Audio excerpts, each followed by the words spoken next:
Bears insider Bears hire Eberflus Return to Lovie-style principles. Bears insider Well, as George McCaskey has said before, Ryan and Matt are the Chicago Bears football guys.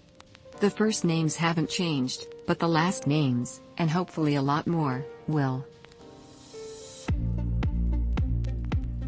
New Bears general manager Ryan Poles made his first huge decision Wednesday morning when he opted to hire Colts defensive coordinator Matt Eberflus as his head coach, a source confirmed to NBC Sports Chicago. ESPN's Adam Schefter was the first to report the news.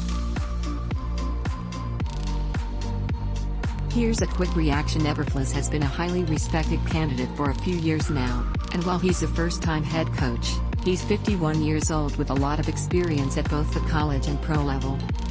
While Eberflus never worked with Lovie Smith, the Bears are going to see a return to many of the same philosophies that worked in the Lovie years. Eberflus constantly preaches gang tackling and running to the ball on every single snap. He uses the term loaf when players are caught not hustling, which was something Smith used in Chicago. Eberflus got that from Rod Marinelli, who he worked with in Dallas. In fact, Marinelli, now 72, might be a name to watch for Eberflus' staff, depending on what happens with the Raiders. Marinelli is currently the Raiders' defensive line coach. Of course, Eberflus runs a 4-3 defense, which means a scheme change is coming. The good news is that the Bears' top defensive players, including Khalil Mack, Robert Quinn, Roquan Smith and Jalen Johnson, should be able to easily transcend scheme. Quinn always preferred playing as a 4-3 defensive end anyway.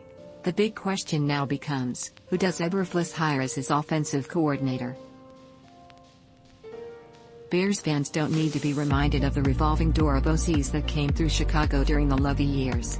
We'll learn more in the coming days about why Poles targeted Eberflus.